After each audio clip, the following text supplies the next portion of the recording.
Hey everybody, I'm back to talk about the latest episode of The Strain. Now, in this episode, it kind of fast forwarded a little bit from the last episode. And so far, the virus has been spreading all across the world. I mean, first, it was real heavy in New York, then it spread all over the United States, and then now it's in other countries. So these vampires are running rampant, okay? Now, Abraham and Quinlan, they are sitting down and studying how to defeat the master, how to kill him accurately. Because now that they know that they have to destroy the worm, they need to know how to do it.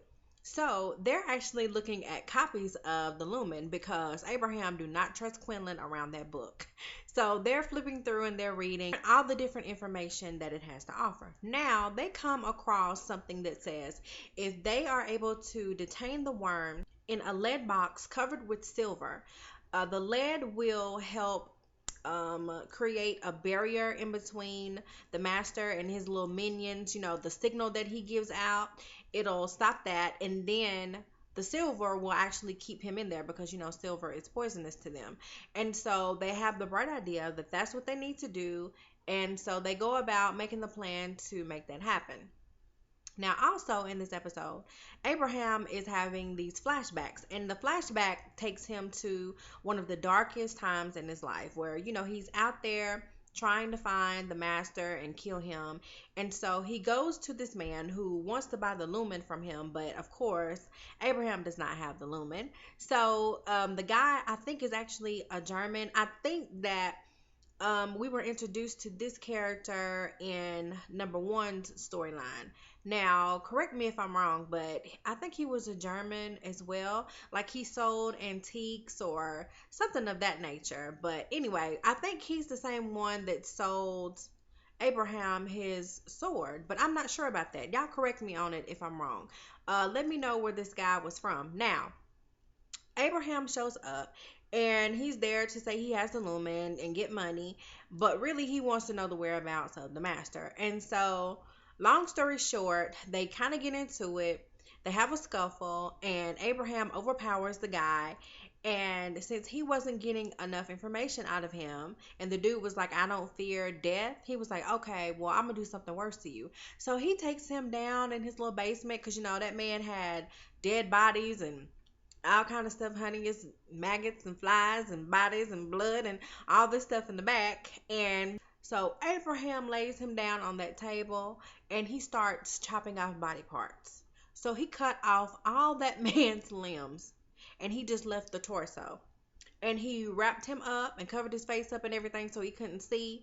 He put all his little parts down in a trunk, locked the trunk, and put chains around it and dropped him off in the middle of the ocean. So that man is probably still alive down there, kicking and screaming underwater because he's not dead, or I don't know how that works, but he isn't shot in the head. He's not decapitated. His head is still attached. So I'm just assuming he might be still alive, or no, probably not though because he's not eating down there. So he probably starved to death. But I mean, that was a horrible way to die for anyone. Ephraim and Dutch, they're trying to figure out as well what to do about all of these vampires everywhere because they seem like they were adapting a little bit better. They were being way more crafty. Even though the master is gone, he's still in control of a lot of them, and he's able to give out signal to them and tell them what to do. And so one day while they were doing experiments on some of these vampires, they come across the idea that they could somehow cause an interference between the signal, and that would leave the vampire more vulnerable to being killed because if they're not as smart and as calculated, then it'll be easier to kill them. So they really tested out this theory in this episode, and in the end, it didn't work.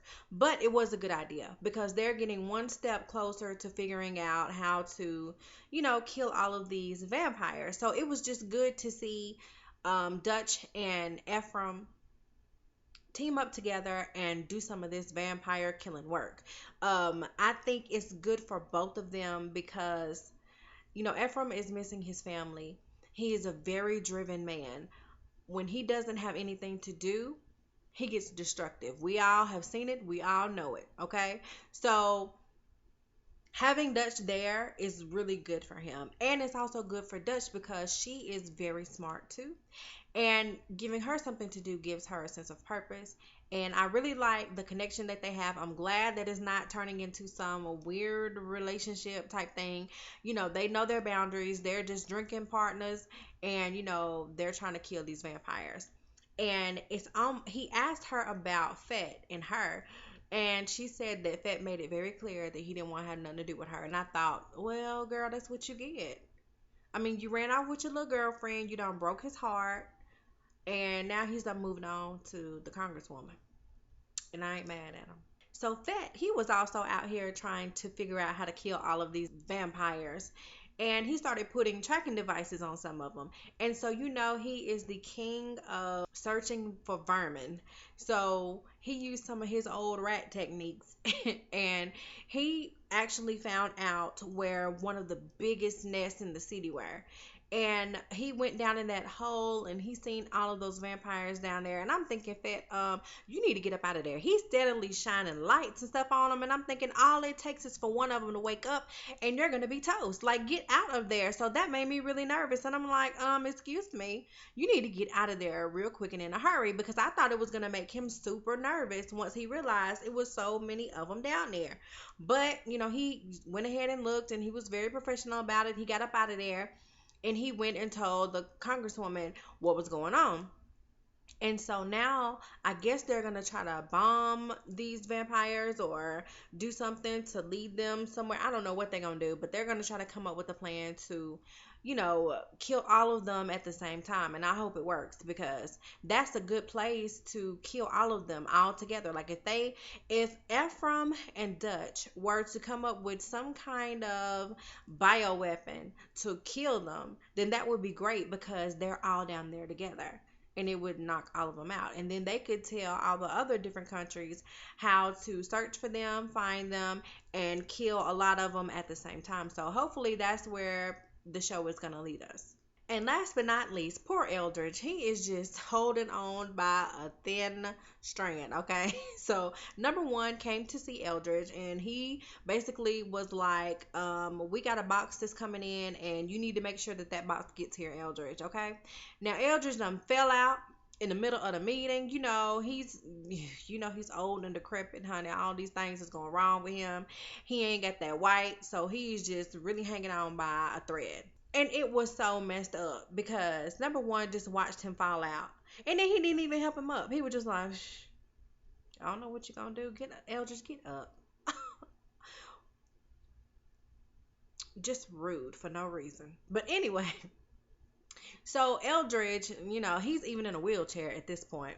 So Abraham met up with him because Abraham is trying to find this person, and he needs the help of Eldridge to do it. So in exchange for that, Eldridge is going to get some of the white formula that Abraham knows how to make, and it will help sustain him and keep him going a little bit. So they shook hands in this partnership, but of course, Eldridge is a sneaky little something, so I don't really know how that's going to play out, but I think it's going to be interesting to see which direction Eldridge is going to go on. Because at the end of the day, right now, Abraham is the only one that can help him do anything, because the master ain't there to give him no white.